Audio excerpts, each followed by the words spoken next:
ভোররাত থেকে ঝুম বৃষ্টি তলিয়ে গেছে রাজধানী ঢাকার বিভিন্ন এলাকা। সড়কে জলাবদ্ধতায় ভোগান্তি চরমে, ঘটছে দুর্ঘটনা। পিএসসির আবু জাফর কারাগারে থাকলেও চলছে স্ত্রীর নামে কোচিং সেন্টার। ছুটির দিনে ক্লাস নেন নিজে, প্রশ্ন ফাঁস নিয়ে নানা আলোচনা। এবার সাদিক অ্যাগ্রোর বিরুদ্ধে কোটি টাকা ভ্যাট ফাঁকের অভিযোগ, তদন্ত শেষে ব্যবস্থা নেবে এনবিআর, সরকারকে কঠোর তদারকির পরামর্শ।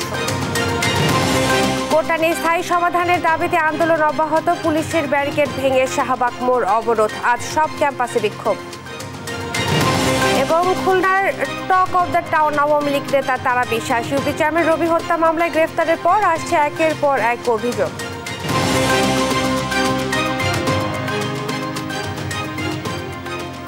দেখছিলেন সংবাদ শিরোনাম, সঙ্গে আছি আমি ইশরাত জাহান মনি। ভোররাত থেকে টানা বৃষ্টিতে রাজধানী জুড়ে সৃষ্টি হয়েছে জলাবদ্ধতা। এতে ভোগান্তিতে পড়েছে সাধারণ মানুষ। রাজধানীর মৌচাক, মালিবাগ, শান্তিনগর ও আশেপাশের এলাকায় সড়কে পানি জমে ঘটছে রিকশা উল্টে যাওয়ার মতো ঘটনাও। সেই সঙ্গে যুক্ত হয়েছে গণপরিবহন সংকট। শুক্রবার ছুটির দিন হলেও খেটে খাওয়া নিম্ন আয়ের মানুষ পড়েছেন চরম ভোগান্তিতে। সিটি কর্পোরেশন বলছে, আগের যে কোনো সময়ের চেয়ে রাজধানী পানি নিষ্কাশন ব্যবস্থা উন্নত হলেও বাস্তবতার সাথে রয়েছে বহু অমিল।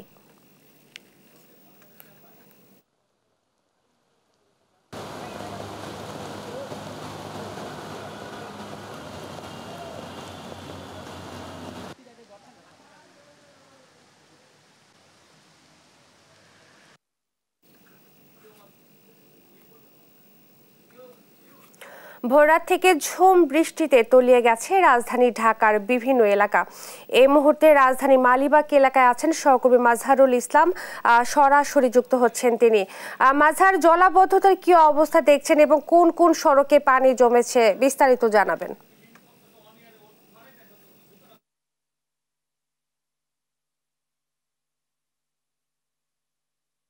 যেমনটা বলছিলেন যে আজকে সকাল থেকে কিন্তু ভারী বৃষ্টিতে ইতিমধ্যে পুরো রাজধানী কিন্তু জলাবদ্ধতা রাজধানীতে পরিণত হয়েছে এবং রাজধানী ঢাকাতে যে পরিমাণ জলাবদ্ধতা তৈরি হয়েছে সকালের বৃষ্টিতে, তাতে করে কিন্তু সাধারণ মানুষ যারা আছে তারা কিন্তু ব্যাপক ভোগান্তিতে পড়েছেন।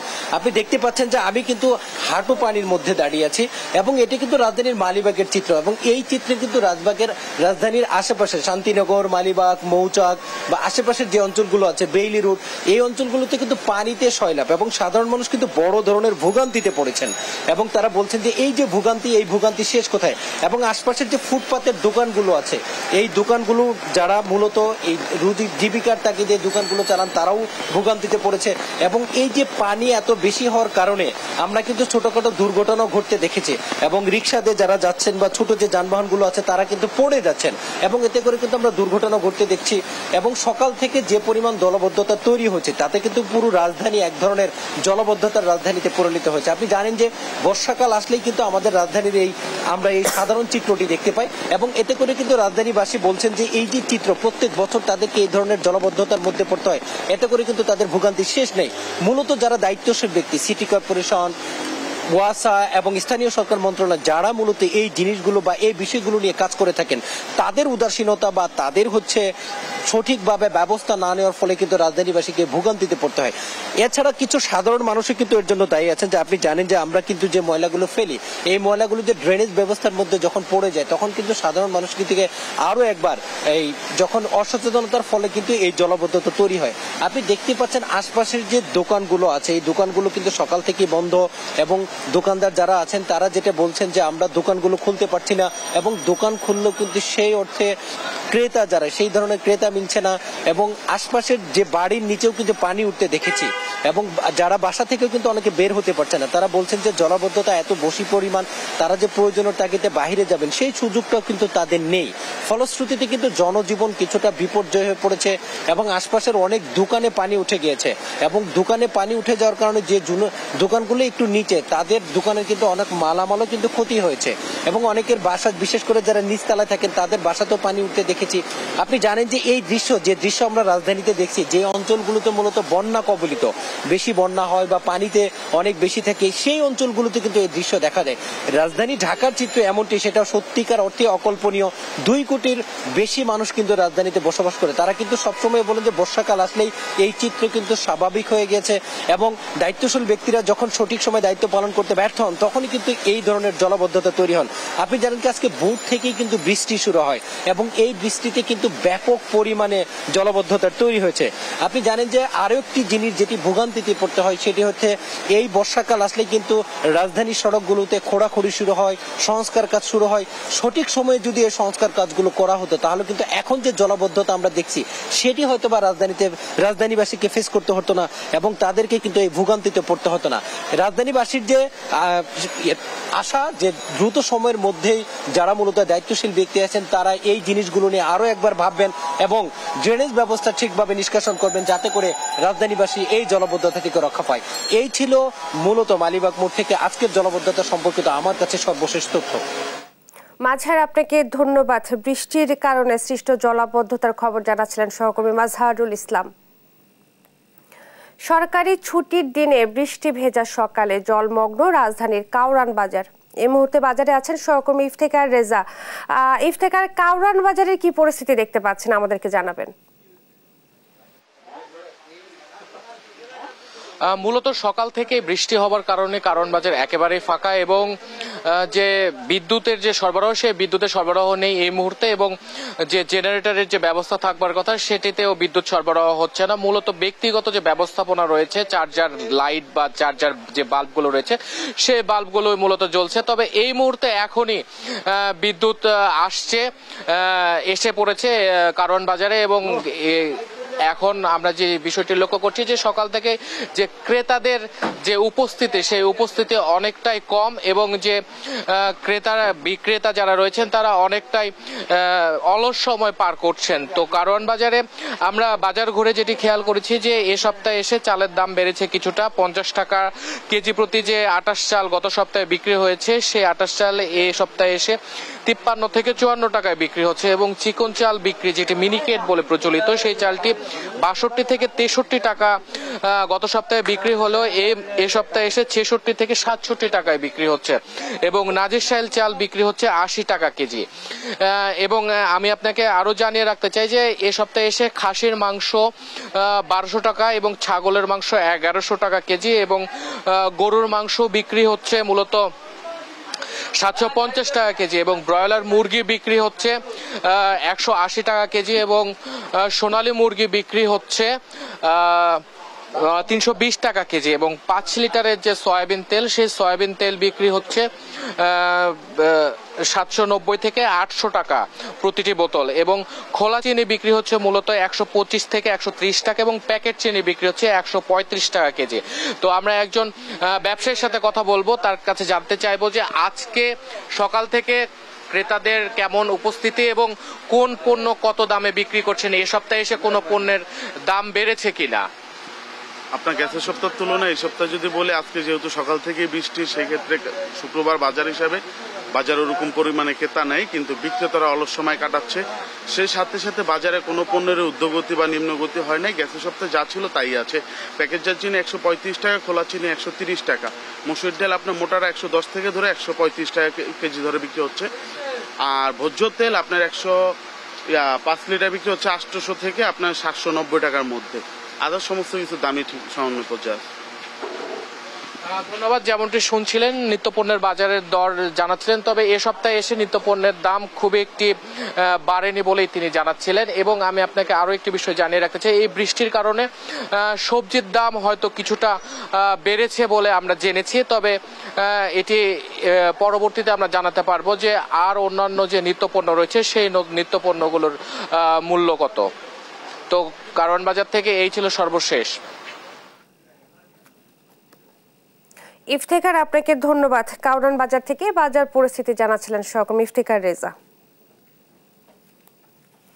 বিসিএস সহ অন্যান্য চাকরি পরীক্ষায় প্রশ্নপত্র ফাঁসে সংশ্লিষ্টতার অভিযোগে গ্রেফতার হয়েছেন পিএসসির উপপরিচালক আবু জাফর। তিনি কারাগারে থাকলেও তার স্ত্রীর নামে গড়ে তোলা প্রতিষ্ঠান জ্যোতি কমার্শিয়াল সেন্টার চলছে বহাল তবিয়তেই। সরকারি চাকরিতে নিয়োগে দেশের একমাত্র স্বায়ত্তশাসিত প্রতিষ্ঠানের কর্মকর্তা কিভাবে চাকরি প্রস্তুতির কোচিং সেন্টার চালান? সরেজমিনে তদন্তে দেশ টিভির ক্যামেরা জ্যোতি কমার্শিয়াল সেন্টারে। এই কর্মকর্তার রমরমা কোচিং ব্যবসা নিয়ে উঠেছে নানান প্রশ্ন। তবে কি কোচিং সেন্টারের মাধ্যমে প্রশ্ন ফাঁসের চক্রটি চালাতেন তিনি? মাহমুদ হাসানের 2 পর্ব ধারাবাহিকের আজ প্রথম পর্ব, ক্যামেরায় ছিলেন উজ্জ্বল হোসেন। আবু জাফর কর্মরত আছেন বিপিএসসির উপপরিচালক হিসেবে। সম্প্রতি বিসিএস সহ অন্যান্য চাকরি পরীক্ষার প্রশ্ন জালিয়াতিতে সংশ্লিষ্টতার অভিযোগে গ্রেপ্তার হন তিনি। এখন রয়েছেন কারাগারে। পাবলিক সার্ভিস কমিশনের এ কর্মকর্তা কারাগারে থাকলেও তার স্ত্রীর নামে গড়ে তোলা প্রতিষ্ঠান জ্যোতি কমার্শিয়াল সেন্টার চলছে বহাল তবিয়তেই। নাম কমার্শিয়াল সেন্টার হলেও আদতে এটি একটি কোচিং সেন্টার, যেখানে সরকারি চাকরির প্রস্তুতির কোর্স করানো হয়। সরকারি নিয়োগে দেশের একমাত্র স্বায়ত্তশাসিত প্রতিষ্ঠানের কর্মকর্তা কিভাবে চাকরি প্রস্তুতির কোচিং সেন্টার চালান, তার সরজমিন তদন্তে দেশ টিভির ক্যামেরা জ্যোতি কমার্শিয়াল সেন্টারে।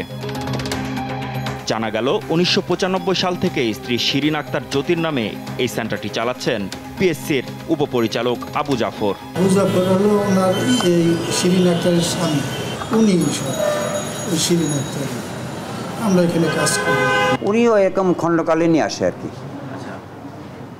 তো একেবারে ফুললি এখানে ওনার তো অফিস আছে, ওনার অফিস করে মাঝে মধ্যে আসেন এইভাবে আর কি। আচ্ছা, আমি যতটুকু জানি উনি একজন উপপরিচালক। তা তো অবশ্যই ডিডি। 70,000 টাকায় ভাড়া নেয়া অফিসে শিক্ষার্থী প্রায় 200। কর্মকর্তারা জানালেন সাপ্তাহিক ছুটির দিনে ক্লাস নেন সেন্টারটির পরিচালক আবু জাফর ও তার স্ত্রী জ্যোতি। আবু জাফর উনি এখানে আসেন কখন? উনি খুব কম আসেন, চাকরি করে। আবু জাফর সাহেব আসেন মাঝে মাঝে আসেন। পিএসসির প্রশ্ন ফাঁসে জড়িত থাকার অভিযোগে গ্রেপ্তার কর্মকর্তার রমরমা এই কোচিং ব্যবসা নিয়ে উঠেছে প্রশ্ন। তাহলে কি এই কোচিং সেন্টারের মাধ্যমে প্রশ্ন ফাঁসের চক্রটি চালাতেন তিনি? শিক্ষক আছে, সবাই সরকারি জব করে, এরা এসে 1 ঘন্টা 2 ঘন্টা ক্লাস নিয়ে চলে। তাও এখানে স্টুডেন্ট ছিল, তারা এখন চাকরি পেয়েছে, এরা এখানে এসে ক্লাস নেয়। হ্যাঁ, এখানে পড়াশোনা করলে ভালো চাকরি পাওয়া নিশ্চিত। আচ্ছা, উনি তো আর 3য় বা 4র্থ শ্রেণীর কর্মকর্তা না। উনি এখানে আসেন ক্লাস নিতে। পরীক্ষার কোশ্চিন কি ওনার পক্ষ থেকেই আসে? না, এই শিক্ষকরাই করেন। পিএসসির কর্মকর্তা আবু জাফরের এই কোচিং সেন্টারের তত্ত্বাবধায়কের সঙ্গে কথার ফাঁকে বেরিয়ে আসে প্রশিক্ষকদের তালিকা, যা দেখে চোখ চড়ক গাছ এই প্রতিবেদকের। চমকপ্রদ সেই তথ্য থাকছে পরের পর্বে। মাহমুদ হাসান, দেশ টিভি, ঢাকা। এবার কোটি টাকা ভ্যাট ফাঁকির অভিযোগ উঠেছে ছাগল কাণ্ডে আলোচিত সাদিক অ্যাগ্রোর বিরুদ্ধে। প্রতিষ্ঠানটির 4টি আউটলেটে বিক্রি কম দেখিয়ে ভ্যাট ফাঁকি দেওয়ার তথ্য প্রমাণ পেয়েছে জাতীয় রাজস্ব বোর্ডের ভ্যাট অনুবিভাগ।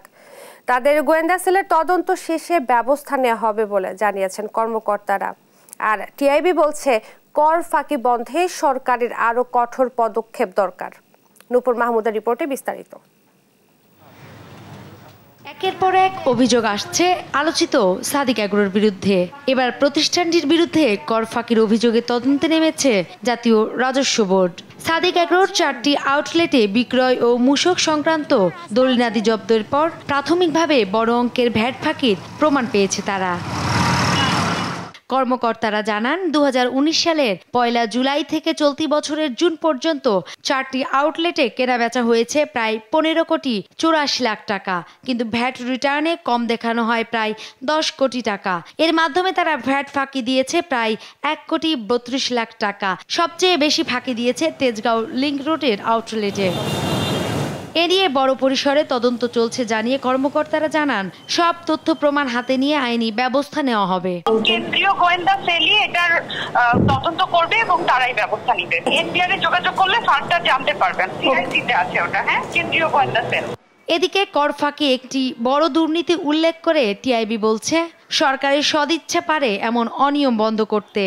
সাদিক অ্যাগ্রো কিন্তু বিচ্ছিন্ন ঘটনা নয়, আরও অনেকেই এই ধরনের অনিয়মের মাধ্যমে ব্যবসা বাণিজ্য করছেন এবং সেটা করছেন কিন্তু শুধু এককভাবে করছেন না, এর সাথে কিন্তু যোগসাজশকারী আছে, রাজনৈতিক ক্ষমতা আছে, প্রশাসনিক ক্ষমতা, এই যে ত্রিমুখী আতাত, সেটির কারণে এটা করছেন। কাজে এটাকে নিয়ন্ত্রণ করতে না পারলে এটাকে আরও বেশি বিকশিত দেওয়া হবে এবং সেটার দিকে আমরা ধাবিত হচ্ছি। সাদিক আগ্রহ মোহাম্মদ ইমরান হোসেন, কর অঞ্চল 6, সার্কেল 131-এর করদাতা। নূপুর মাহমুদ, দেশ টিভি, ঢাকা। কোটা সংস্কার আন্দোলনে বৃহস্পতিবার উত্তাল ছিল রাজধানীর শাহবাগ। ঢাকা বিশ্ববিদ্যালয় থেকে মিছিল নিয়ে শাহবাগে আসেন শিক্ষার্থীরা। পুলিশ তাদের বাধা দিলে ব্যারিকেড ভেঙে শাহবাগ মোড় দখলে নেয় আন্দোলনকারীরা। এতে বন্ধ হয়ে যায় সব ধরনের যানবাহন চলাচল। বাংলা ব্লকের কর্মসূচিতে যোগ দেয় জগন্নাথ বিশ্ববিদ্যালয়, ঢাকা কলেজ সহ বিভিন্ন প্রতিষ্ঠানের শিক্ষার্থীরাও। সহকর্মীদের সহায়তায় জুবাইর রাজিনের প্রতিবেদন। বিকেল 5টার পর শাহবাগ মোড়ে পুলিশের ব্যারিকেড ভেঙে এভাবেই সামনের দিকে এগিয়ে যায় আন্দোলনকারীরা।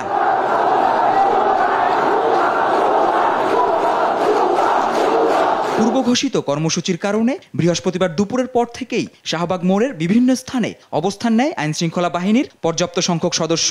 4টার পর থেকেই ঢাকা বিশ্ববিদ্যালয়ের ক্যাম্পাস থেকে বিভিন্ন স্লোগানে শাহবাগের দিকে অগ্রসর হতে থাকেন শিক্ষার্থীরা। তবে শাহবাগ মোড়ে ব্যারিকেড দেয় পুলিশ। এতে পুলিশের সঙ্গে আন্দোলনকারীদের কিছু সময় ধস্তাধস্তি হয়। ব্যারিকেড ভেঙে পুলিশ সদস্যদের ঠেলে শাহবাগ মোড় ও মেট্রো রেল স্টেশনের নিচে অবস্থান নেন শিক্ষার্থীরা। পিছু হটতে বাধ্য হন পুলিশ সদস্যরা। এ সময় কিছু শিক্ষার্থীকে পুলিশের সাজোয়া যানের ওপর উঠে উল্লাস করতে দেখা যায়। বিভিন্ন স্লোগান দিতে থাকেন তারা। অন্যদিকে মিছিলের একটি অংশ শাহবাগ মোড়ে অবস্থান নেয়। এ সময় তারা বিভিন্ন স্লোগান দিতে থাকেন।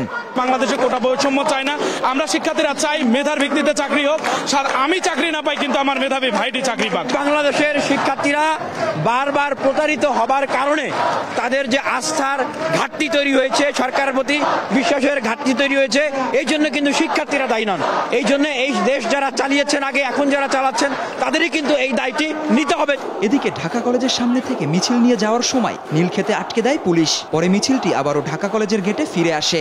আর জগন্নাথ বিশ্ববিদ্যালয়ের শিক্ষার্থীদের একটি মিছিল মৎস্য ভবন পেরিয়ে শাহবাগের দিকে আসে। জুবাইর রাজিন, দেশ টিভি, ঢাকা। কোটা সংস্কারের দাবিতে আন্দোলন চালিয়ে যাওয়ার ঘোষণা দিয়েছে বৈষম্য বিরোধী ছাত্র আন্দোলন। নেতারা জানান, স্থায়ী সমাধান না পাওয়া পর্যন্ত রাজপথে চলবে কর্মসূচি। নতুন কর্মসূচি অনুযায়ী শুক্রবার বিকেল 4টায় দেশের সব বিশ্ববিদ্যালয়ে বিক্ষোভ মিছিল করবে বৈষম্য বিরোধী ছাত্র আন্দোলন। বৃহস্পতিবার রাত 8টায় শাহবাগের নতুন কর্মসূচি ঘোষণা করেন আন্দোলনের সমন্বয়ক নাহিদ হাসান।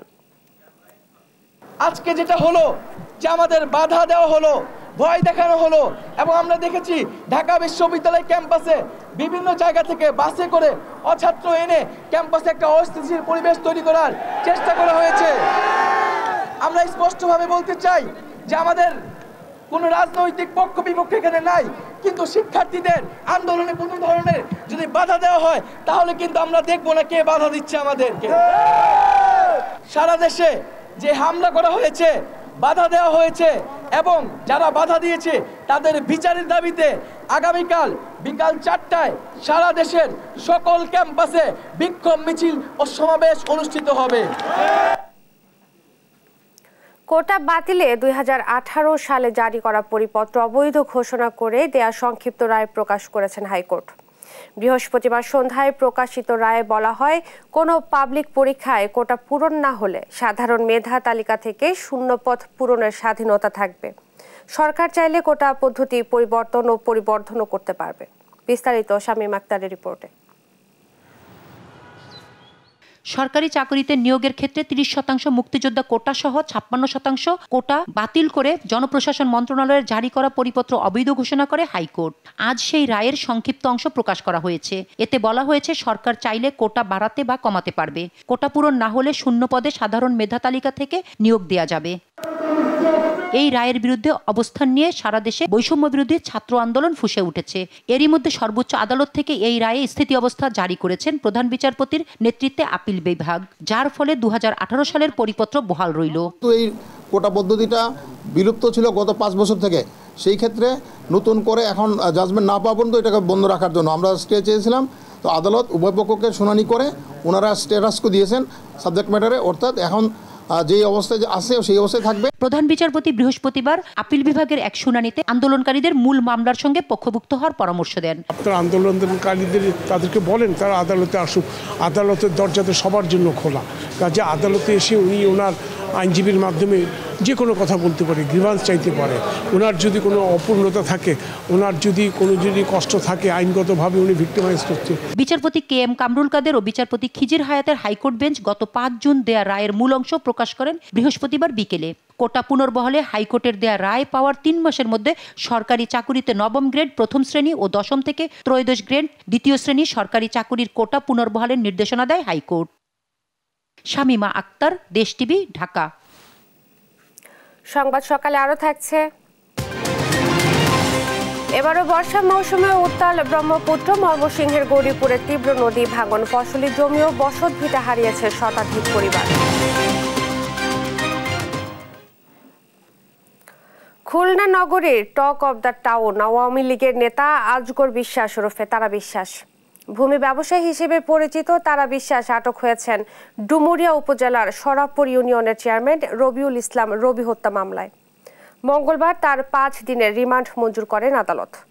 তারা বিশ্বাসের বিরুদ্ধে জমি রেজিস্ট্রি করে পাওনাদারদের টাকা পরিশোধ না করা, গ্রাহকদের কাছ থেকে টাকা নিয়েও প্লট বুঝিয়ে না দেয়া, সরকারি জমি দখল সহ নানা অভিযোগ উঠেছে। সহকর্মী নূর ইসলাম রকির তথ্যচিত্রে সালমা জাহানের ডেস্ক রিপোর্ট। খুলনা জেলার আওয়ামী লীগ সদস্য আজগর বিশ্বাস, সবাই তারা বিশ্বাস নামে চেনে। জমি ও প্লট ব্যবসায়ী হিসেবেও তার পরিচিতি বেশ। 5টি প্রতিষ্ঠানের প্রধান নির্বাহীর দায়িত্বে আছেন তারা বিশ্বাস। এগুলো হলো বিশ্বাস প্রপার্টিজ, বিশ্বাস ডেভেলপমেন্ট অ্যান্ড কনস্ট্রাকশন, বিশ্বাস ফিশ অ্যান্ড এগ্রো, বিশ্বাস মাল্টিমিডিয়া এবং বিশ্বাস অনলাইন।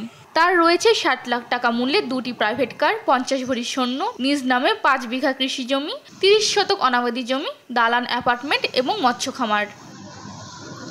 তারা বিশ্বাসের বাড়িতে গিয়ে পরিবারে কাউকে পাওয়া যায়নি, এমনকি তার অফিসে বক্তব্য নিতে গেলে অফিসে কেউ নেই বলে জানান সিকিউরিটি গার্ড। আমাদের লোক যদি না থাকে আপনি কার সাথে কথা বলবেন? কেউ নাই না, তেমন কেউ না। পুলিশের প্রভাব খাটিয়ে নির্যাতন, জমি রেজিস্ট্রি করে টাকা পরিশোধ না করা এবং টাকা নিয়ে প্লট বুঝিয়ে না দেওয়ার অভিযোগ করেছেন ভুক্তভোগীরা। তারা বিশ্বাসকে রেজিস্ট্রি করে দিছি, মানে টাকা আনতে গেলে টাকা দিইনি, আপনাকে জমি নাই। তারা বিশ্বাস বলে যে ওই জায়গা আমার ভাগ্নে টেগনে আছে, তাদের বলে তোমরা সরে যাও, ওখানে থাকা যাবে না, ওখানে আমি মার্কেট করব। বাসার পাশেই একটা জমি ছিল, জমিটা না দেওয়ার কারণে উনি বিভিন্ন সময় আমাকে পুলিশ দিয়ে তার অফিসে উঠায় নিয়ে গেছে। আমি একটা জমি নিয়েছিলাম 2 বছর আগে, আমার জমিটা বুঝায়ও দেয় না, এরকম আরো অনেক লোকের কাছ থেকে এরকম টাকা পয়সা নিয়ে উনি জমি বুঝাই দিচ্ছে না। সম্প্রতি ডুমুরিয়া উপজেলা নির্বাচনে চেয়ারম্যান পদে পরাজিত হয়েছেন তারা বিশ্বাস। এরপর এ উপজেলার সরাবপুর ইউনিয়ন পরিষদ চেয়ারম্যান রবি গেল 6 জুন খুন হন। এ ঘটনায় তার স্ত্রী শাইলা ইরিন বাদী হয়ে মামলা করেন তারা বিশ্বাসের বিরুদ্ধে। তারা বিশ্বাস খালের ওপর দিয়ে অনুমোদন ছাড়াই কালভার্ট ও রাস্তা করেছেন বলে জানান ডুমুরিয়ার গুটুদিয়া ইউপি চেয়ারম্যান। বিভিন্নভাবে ল্যান্ড ব্যবসায়ীদের আক্রমণের ফলে আমাদের ইউনিয়নে আজকে যারা সাধারণ মানুষ বাড়িঘর করে এখানে বসবাস করছেন তাদের অনেক ভোগান্তিতে পড়তে হচ্ছে। জমি রেজিস্ট্রি করার সময় অস্ত্র হাতে কালো গাড়ি নিয়ে আসেন তারা বিশ্বাস। বেশিরভাগই গাড়ির কাগজপত্র নেই বলে জানান ডুমুরিয়া উপজেলা পরিষদ চেয়ারম্যান। উনি যে গাড়িগুলা ব্যবহার করেন ম্যাক্সিমামই হচ্ছে আপনার কাগজপত্রবিহীন এবং কালো গ্লাসের গাড়ি, যে গাড়ির নাম্বার প্লেট থাকে না, এবং হুমকি দামকি দিয়ে অশালীন কথাবার্তাগুলো বলেন। নগরীর রায়মহলের বটতলা এলাকায় আলিশান বাড়ির কাছে রয়েছেন বিশ্বাস প্রপার্টিজের বিশাল অফিস। নিউজ ডেস্ক, দেশ টিভি। জানবো বন্যা পরিস্থিতি। বন্যার পানি কমলেও দৃশ্যমান হচ্ছে ক্ষয়ক্ষতি। এ বিষয়ে বিস্তারিত জানাতে মৌলভীবাজার থেকে যুক্ত হচ্ছেন সহকর্মী সালেহ এলাহি কুটি। কুটি, বন্যার ক্ষয়ক্ষতি সম্পর্কে আমাদেরকে একটু বিস্তারিত জানাবেন। ইরশাদ, আপনি যেমনটি বলছিলেন, মৌলভীবাজার টানা 26 দিনের ধরে বন্যায় যে ক্ষতি হয়েছে সেটা ধীরে ধীরে পানি কমার সাথে সাথে ক্ষয়ক্ষতির পরিমাণ দিন দিন দৃশ্যমান হচ্ছে। ক্ষয়ক্ষতির চিহ্নটা এতটাই দৃশ্যমান হচ্ছে যে এখন পর্যন্ত প্রশাসনের পক্ষ থেকে এই ক্ষয়ক্ষতি নিরূপণের জন্য কিংবা এই ক্ষয়ক্ষতির সমাধানের জন্য কোনো পদক্ষেপ চোখে পড়ে নাই। আপনাকে একটি বিষয় জানাতে চাই, সংশ্লিষ্ট বিভাগের সাথে কথা বলে যেটুকু জেনেছি, সড়ক ও জনপথ বিভাগের 20 কিলোমিটারের 43 কোটি টাকার ক্ষতি হয়েছে বলে তারা প্রাথমিকভাবে জানিয়েছেন। এছাড়া 42,000 কৃষকের 6,000-এর অধিক হেক্টর জমি, আউশ এবং আউশের বীজতলা এবং গ্রীষ্মকালীন সবজি সেটা ক্ষতি হয়ে গেছে সম্পূর্ণভাবেই। সেই সাথে 68টি পুকুর ও খামারের প্রায় 2,25,000 পুনা, যার আনুমানিক মূল্য প্রায় 5.5 কোটি টাকা, সেটাও ভেসে গেছে এই বন্যার পানিতে। আপনাকে একটি বিষয় জানাতে চাই, শুধু এটি হচ্ছে সরকারি প্রতিষ্ঠানগুলোর হিসেব, কিন্তু যে জনগণের যে ক্ষতি হয়েছে, বিশেষ করে হাওর অঞ্চলের ঢেউয়ের কারণে সাধারণ মানুষের যে ঘর বাড়ির ক্ষতি হয়েছে সেটা অপূরণীয় ক্ষতি। ইতিমধ্যে 3টি উপজেলার হাওরের নিম্নাঞ্চলের অধিকাংশ ঘর বাড়ি থেকে পানি নেমে গেলেও ঘরে ফিরার যে আকাঙ্ক্ষা, ঘরে ফেরার যে প্রস্তুতি, সেটা নিতে পারছেন না হাওরবাসী জনগণ। তাদের সাথে কথা বলে যেটুকু জেনেছি, তারা বলেছেন যে ঢেউয়ের কারণে তাদের ঘরের ভিটে মাটি অনেকটা খসে গেছে, যার কারণে তারা ঘরে ফিরে যেতে পারতেছেন না। এবং দীর্ঘ 26 দিন ধরে এই টানা পানিতে ডুবে থাকার কারণে তাদের নানা রকম চর্মরোগ সহ পানিবাহিত রোগ দেখা দিয়েছে, যার কারণে এখন পর্যন্ত তারা কোনো রকম স্বাস্থ্য সেবা পাননি। যদিও প্রশাসনের পক্ষ থেকে বলা হচ্ছে প্রতিটি ইউনিয়নে স্বাস্থ্য টিম গঠন করা হয়েছে এবং পরিষেবা দেওয়া হচ্ছে, কিন্তু সেই স্বাস্থ্য সেবা এখন পর্যন্ত পাননি বলে তারা আমাকে জানিয়েছেন। আপনাকে একটি বিষয় জানাতে চাই, আমাদের এই মৌলভীবাজারের 5টি উপজেলায় যে বন্যা কবলিত, সেই বন্যা কবলিত প্রায় 3 শতাধিক শিক্ষা প্রতিষ্ঠানে এখন পর্যন্ত পাঠদান বন্ধ রয়েছে। বিভিন্ন প্রতিষ্ঠানে আশ্রয় কেন্দ্র এবং বিভিন্ন প্রতিষ্ঠান পানিতে ডুবে থাকার কারণে এই সব শিক্ষা প্রতিষ্ঠানে পাঠদান দেওয়া সম্ভব হচ্ছে না। এই হচ্ছে মৌলভীবাজারের সার্বিক বন্যা পরিস্থিতি। দ্বিতীয় পর্যায়ের বন্যা চলমান, এই চলমান বন্যা অবস্থায়ও এখন পর্যন্ত সরকারি ত্রাণ সহায়তা প্রয়োজনের তুলনায় সেটা বরাদ্দ হয় নাই। প্রাথমিক পর্যায়ে যে বন্যা হয়েছিল এবং সরকারের প্রশাসনের পক্ষ থেকে যে ত্রাণ সামগ্রী দেওয়া হয়েছিল, দ্বিতীয় পর্যায়ের যে বন্যা হয় সেই বন্যায় প্রশাসনের পক্ষ থেকে কোনো প্রকার ত্রাণ সহায়তা দেওয়া হয়নি বলে বানবাসী মানুষ আমাকে জানিয়েছেন। অর্থাৎ সার্বিক অবস্থায় মৌলভীবাজারের বন্যা পরিস্থিতির ক্ষয়ক্ষতি এখন পর্যন্ত নিরূপণ করা সম্ভব হয়নি। পানি সম্পূর্ণভাবে নেমে যাওয়ার পরে প্রাথমিক যে তথ্য, সেই তথ্যের সাথে আরো সম্প্রসারিত হয়ে অনেক ক্ষয়ক্ষতির পরিমাণ বৃদ্ধি পাবে বলে সংশ্লিষ্ট বিভাগ আমাকে জানিয়েছেন। এই হচ্ছে মৌলভীবাজারের সার্বিক বন্যা পরিস্থিতির ক্ষয়ক্ষতির সর্বশেষ তথ্য। মাছ মাংসের সাথে পাল্লা দিয়ে বাড়ছে সবজির দাম। সবজির বাজার দর জানাতে জয়পুরহাট থেকে যুক্ত হচ্ছেন সহকর্মী রেজাউল করিম। রেজা, সবজির বাজার দর কেমন দেখছেন জানাবেন আমাদেরকে।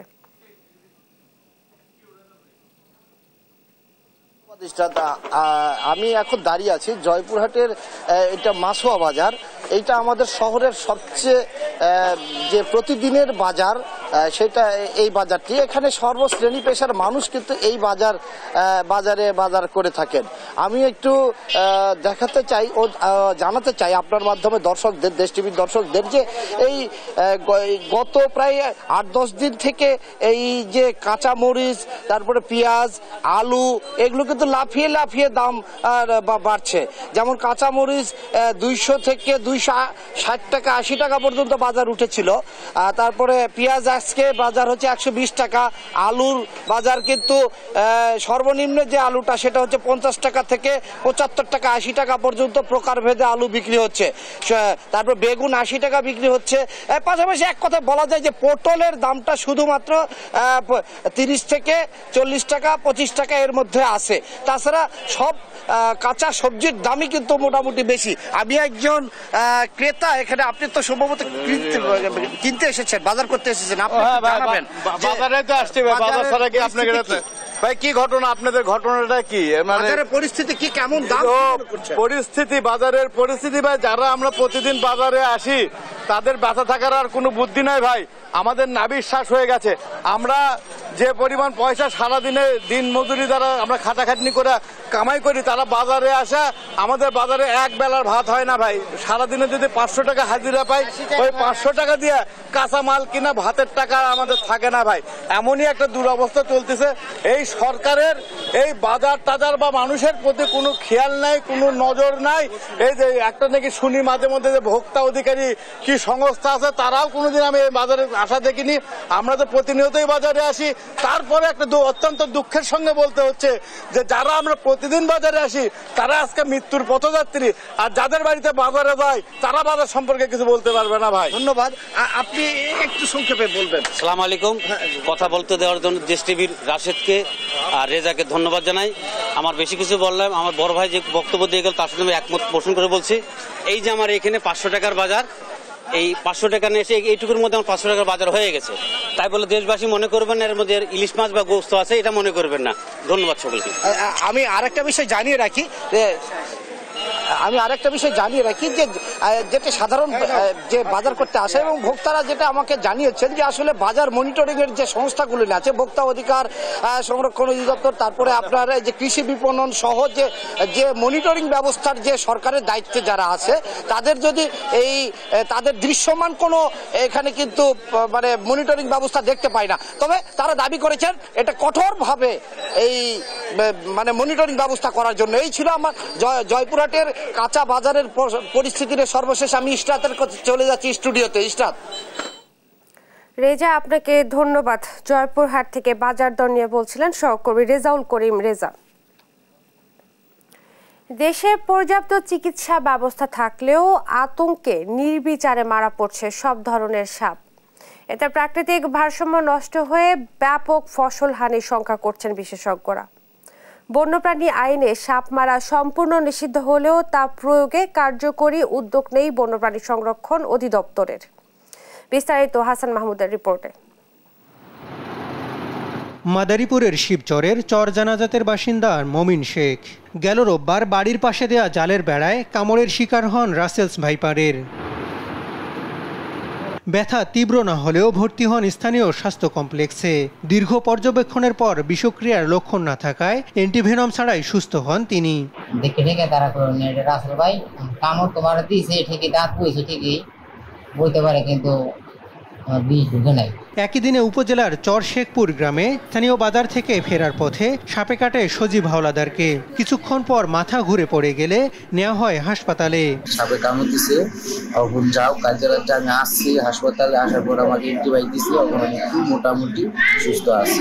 স্বাস্থ্য অধিদপ্তরে সারা দেশের তথ্য না থাকলেও রাজশাহী মেডিকেল কলেজে এবছর 73 জন সাপে কাটা রোগী ভর্তি হন। এর মধ্যে রাসেলস ভাইপারে আক্রান্ত 18 জনের মধ্যে 5 জনের মৃত্যু হয়। শঙ্খিনী ও গোখরায় আক্রান্ত 55 জনের মধ্যে মৃত্যু হয় 6 জনের।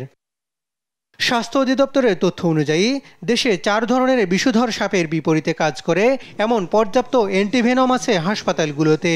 মৃত্যু হওয়া অধিকাংশ ঘটনাই ঘটে দেরিতে হাসপাতালে আসায়। অ্যাটলিস্ট উপজেলায় 2টা ডোজ থাকুক, অ্যাটলিস্ট 2টা পেশেন্টের জন্য যাতে ম্যানেজমেন্টরা করতে পারে, এই জন্য আমরা ওখানে 20 ভায়ার অথবা 2টা ডোজ দিচ্ছি।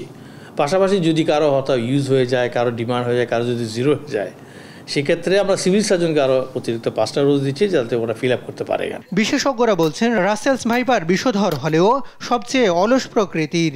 অকারণে এ সাপ মারায় ব্যাপক ফসলহানির শঙ্কা বিশেষজ্ঞদের। ফসলের যে প্রধান ক্ষতিকর প্রাণী ইঁদুর, এই ইঁদুরটা কিন্তু প্রাকৃতিকভাবে দমন করে চন্দ্রবোরা সাপ সহ আমাদের যে সাপগুলো, বড় সাপগুলো, বিশেষত বিষধর সাপগুলো, সেইগুলোই কিন্তু এই ইঁদুরের সংখ্যা নিয়ন্ত্রণে রাখে। ইঁদুরের সংখ্যা যদি হঠাৎ করে বেড়ে যায় তাহলে কিন্তু আমাদের ব্যাপক ফসলহানির একটি আশঙ্কা আছে।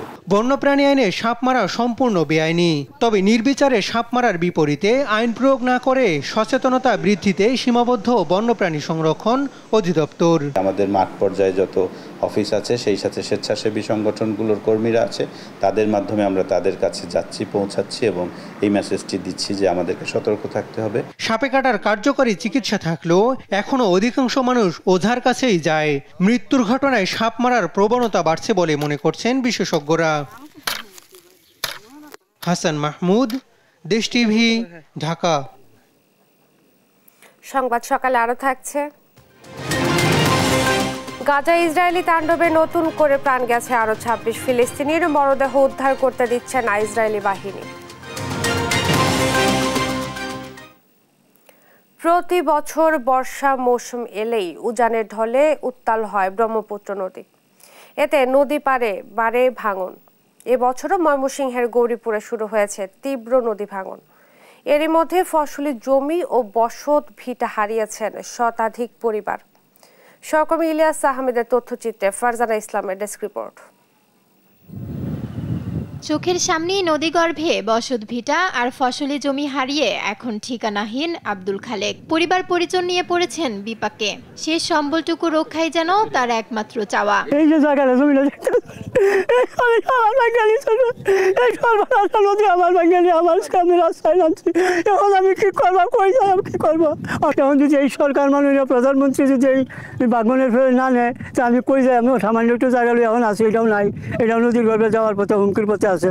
নদীর স্রোতে আব্দুল খালেকের মতো পশ্চিম ভাটিপাড়া, উজান কাশিয়ার চর এবং খোদা বক্সপুর গ্রামের শতাধিক পরিবার হারিয়েছেন বসত ভিটা ও ফসলি জমি। ঠিকানা হারিয়ে অনেকে আশ্রয়ের খোঁজে ছুটছেন অন্যত্র। নিতে মনোরুন সবগুলাই নিচে গাওয়ান, আমরা তো জায়গা ঠাই মাই নাই খেয়ে আমরা কিছু না যাইতারি না, কিছু না। ঘর অর্ধেক ভাঙ্গা চুরিয়া এসি আড্ডি গাঙ্গে নিচে গা, জমিন কিছু আছি সব গাঙ্গে। জায়গা নাই, আমার স্বামী নাই, সন্তান দ্বারা লয়ে বিসি কালাত ফুরছি। ভাঙনের কবল থেকে মানুষকে স্থায়ীভাবে মুক্তি দিতে দায়সারা কাজ না করে টেকসই বেড়িবাঁধের দাবি স্থানীয়দের। বিভিন্ন জায়গায় যোগাযোগ করার পরে জনপ্রতিনিধিদের সাথে আসে, ওনারা পানি উন্নয়ন বোর্ডের লোকজন নিয়ে আসে, আসার পরে কিছু থুক বরাদ্দ দেয়, জিও ব্যাগ ফেলায়, এই দায়সারা কাজ করে চলে যায়। আসলে এই কয়েক কিলোমিটার এলাকা জুড়ে এই ভাঙনকে স্থায়ীভাবে সমাধান করতে হলে এখানে স্থায়ী বেড়িবাঁধ দরকার। স্থায়ীভাবে নদী ভাঙন রোধ করা না হয় তাহলে দেখা যাবে যে আমাদের আবাদি জমিগুলো নদীতে চলে যাচ্ছে। যদিও ভাঙন রোধে টেকসই ব্যবস্থা নেওয়ার পাশাপাশি ক্ষতিগ্রস্তদের তালিকা করে সহযোগিতা দেওয়ার আশ্বাস জেলা প্রশাসকের। ইতিমধ্যে আমাদের কাছে 15 লক্ষ টাকা আমাদের দুর্যোগকালীন যে ইমিডিয়েট যে ক্ষয়ক্ষতি আমরা মোকাবেলা করার জন্য আমাদের কাছে প্রাণ দুর্যোগ মন্ত্রণালয়ের মাধ্যমে আমাদের কাছে 15 লক্ষ নগদ আছে এবং কিছু আমাদের প্রায় 800 মেট্রিক টন চালও ইতিমধ্যে চলে এসেছে। ভাঙন কবলিত এলাকায় সুপেয় পানি ও খাদ্য সংকট দেখা দিয়েছে। এই সমস্যার সমাধানের অপেক্ষায় এলাকাবাসী। নিউজ ডেস্ক, দেশ টিভি। পিএসসি সাবেক গাড়ি চালক সৈয়দ আবেদ আলী সহ 5 জনের বিষয়ে প্রশ্ন ফাঁসের ঘটনায় ব্যবস্থা নিতে দুর্নীতি দমন কমিশনকে চিঠি দিয়েছে পিএসসি। এমন তথ্য জানিয়ে পিএসসি চেয়ারম্যান বললেন, দোষীদের দৃষ্টান্তমূলক শাস্তি পেতে হবে। অন্যদিকে দুদক আইনজীবী খুরশিদ আলম খান জানান, দুর্নীতি দমন কমিশন যে কোনো অভিযোগ যাচাই বাছাই করে অনুসন্ধান করতে পারে। বিস্তারিত শামীম আক্তারের রিপোর্টে জানাচ্ছেন মাহমুদ হাসান। বাংলাদেশ সরকারি কর্ম কমিশনের পিএসসি সাবেক গাড়ি চালক সৈয়দ আবেদ আলীর স্বীকারোক্তিতে প্রশ্ন ফাঁসের সঙ্গে জড়িত অনেকের নাম প্রকাশ করেছেন। গ্রেপ্তার 17 জনের মধ্যে স্বীকারোক্তি না দেয়া 11 আসামিকে রিমান্ডে নিয়ে জিজ্ঞাসাবাদের জন্য আবেদন করেছে সিআইডি। তাদের সম্পর্কে খোঁজ নেওয়া শুরু হয়েছে। এরই মধ্যে পিএসসির 5 কর্মকর্তা কর্মচারীর বিরুদ্ধে অনুসন্ধানের জন্য দুর্নীতি দমন কমিশনকে চিঠি দিয়েছে। আবেদ আলীর দেয়া তথ্যে জানা যায়, সর্বশেষ 45তম বিসিএস এর প্রশ্ন ফাঁসেও জড়িত ছিলেন তিনি। স্বীকারোক্তিতে আরও জানিয়েছেন, বিসিএস এর প্রশ্নের পাশাপাশি পিএসসির অধীনে বিভিন্ন মন্ত্রণালয়ে নন ক্যাডার পদে নিয়োগ পরীক্ষার প্রশ্নপত্র ফাঁস করেছে চক্রটি। এ অবস্থায় দুদক আইনজীবী জানান, যে কোনো অভিযোগ যাচাই বাছাই শেষে দুদক আইন 2004 এর আওতাভুক্ত হলে সেই বিষয়ের অনুসন্ধান করবে দুদক। ওনারা যদি সত্যিকারভাবে দিয়ে থাকে চিঠি এবং চিঠির মধ্যে যদি তথ্যপাত্র থাকে এবং সেটা যদি তফসিলভুক্ত অপরাধের আওতায় পড়ে, অবশ্যই দুর্নীতি দমন কমিশন সেটা যাচাই বাছাই করে অনুসন্ধানের জন্য সেটা পাঠাবে। ওনার আইনের আওতায় যদি পড়ে, কমিশনের আইন 2004 এর আওতায় পড়ে, অবশ্যই উনি যাচাই বাছাই করবে। স্বীকারোক্তিতে আবেদ আলী বলেছেন, তার অন্যতম সহকারী পিএসসির অফিস সহায়ক সাজেদুল ইসলাম। মাহমুদ হাসান, দেশ টিভি, ঢাকা। এবার আন্তর্জাতিক প্রসঙ্গ। ইসরায়েলি বাহিনীর বর্বরতার শেষ কোথায়? গাজা সিটি ছেড়ে যাওয়ার পথে আশ্রয়হীন বাসিন্দাদের লক্ষ্য করে গুলি ছুটছে সেনারা। পথে পথে পড়ে আছে লাশ, এমনকি মরদেহ নিতেও বাধা দেওয়া হচ্ছে। এ পরিস্থিতিতে গাজার যুদ্ধ শেষ করার সময় এসেছে বলে মন্তব্য করেছেন মার্কিন প্রেসিডেন্ট বাইডেন। তবে আলোচনায় এখন পর্যন্ত যুদ্ধবিরতি কার্যকর না হওয়ার পেছনে ইসরায়েলকে দুষছে হামাস। লুৎফর কবিরের রিপোর্টে বিস্তারিত। গাজা নগরী খালি করতে ফিলিস্তিনিদের দুদিন আগে নির্দেশ দেয় ইসরায়েলি বাহিনী। প্রাণ বাঁচাতে যে যেভাবে পারছেন শহর ছাড়ছেন, কেউ পায়ে হেঁটে, কেউ ঘোড়ার গাড়িতে চেপে ছুটছেন আশ্রয়ের সন্ধানে। জীবন বাঁচাতে শহর ছাড়তে গিয়ে পদে পদে হয়রানির শিকার হচ্ছেন সাধারণ মানুষ। সেনারা আমাদের থামিয়ে তল্লাশি চালিয়েছে, 1 ঘন্টা আমাদের আটকে রেখেছিল। আমরা 3 দিন আগে গাজা শহর ছেড়েছি, সেখানেও আটকে রাখা হয়। বিমান থেকে হামলা চালানো হচ্ছে। সংবাদ মাধ্যম আল জাজিরা জানিয়েছে, ওই শহর ছেড়ে পালানোর সময় ফিলিস্তিনিদের লক্ষ্য করে গুলি চালানো হচ্ছে। পথে অনেকের মরদেহ পড়ে রয়েছে। উদ্ধার করতে গেলেও বন্দুকের মুখে পড়তে হচ্ছে ফিলিস্তিনিদের। বৃহস্পতিবারও উপত্যকার বিভিন্ন জায়গায় চলে হামলা, প্রতিদিনই বাড়ছে প্রাণহানি। গাজায় এখন যুদ্ধবন্ধের সময় এসেছে বলে দাবি করেছেন মার্কিন প্রেসিডেন্ট জো বাইডেন। বৃহস্পতিবার ওয়াশিংটন ডিসিতে সংবাদ সম্মেলনে তিনি বলেন, দিনের পর দিন এভাবে চলতে পারে না। জিম্মিদের মুক্তির পাশাপাশি নিরাপদ যুদ্ধবিরতির জন্য যুক্তরাষ্ট্র কয়েক মাস ধরে কাজ করছে। মধ্যপ্রাচ্যে শান্তি ও স্থিতিশীলতা ফেরাতে যুক্তরাষ্ট্র প্রতিশ্রুতিবদ্ধ। 6 সপ্তাহ আগে আমি একটি লিখিত পরিকল্পনা প্রকাশ করেছিলাম, যা নিরাপত্তা পরিষদ ও G7 সম্মতি জানিয়েছে। হামাস ও ইসরায়েলও একমত। তবে বিষয়টি জটিল, এখনো কিছু গ্যাপ রয়ে গেছে। চুক্তি বাস্তবায়ন এবং যুদ্ধের অবসানে আমি দৃঢ় প্রতিজ্ঞ। এ যুদ্ধ এখানেই শেষ হওয়া উচিত। তবে যুদ্ধবিরতি একটি কাঠামো অনুযায়ী হতে হবে বলে দাবি করেছেন ইসরায়েলি প্রধানমন্ত্রী। আমাদের জিম্মিদের মুক্ত করার জন্য ফ্রেমওয়ার্ক অনুযায়ী চুক্তিতে যাব, কিন্তু হামাস তাদের দাবিতেই অটল। তাদের শর্ত অনুযায়ী যুদ্ধবিরতিতে গেলে বিপদে পড়বে ইসরায়েল। লক্ষ্য অর্জন না হওয়া পর্যন্ত এই যুদ্ধ থামবে না। যুদ্ধবিরতি বাস্তবায়নে মিশরের কায়রোয় যে আলোচনা চলছে তাতে এখন পর্যন্ত কোনো অগ্রগতি নেই। তেল আবিবের বিরুদ্ধে আলোচনায় সময়ক্ষেপণ এবং বানচালের অভিযোগ এনেছে গাজার স্বাধীনতাকামী সংগঠন হামাস। লুৎফর কবির, নিউজ ডেস্ক, দেশ টিভি। এই ছিল এখনকার সংবাদ সকাল। পরের বুলেটিন দেখার আমন্ত্রণ রইল। ধন্যবাদ।